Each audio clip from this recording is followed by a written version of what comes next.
শুরু করছি আল্লাহর নামে, যিনি পরম করুণাময় অতি দয়ালু।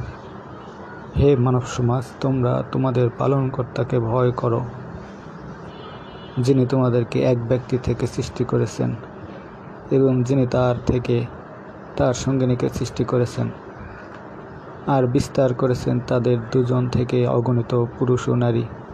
আর আল্লাহকে ভয় করো, যার নামে তোমরা একে অপরের নিকট যাঞ্চনা করে থাকো, এবং আত্মীয় জ্ঞাতিদের ব্যাপারে সতর্কতা অবলম্বন করো।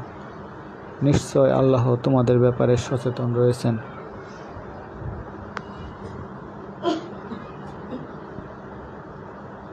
সূরা আন-নিসা আয়াত নম্বর 1।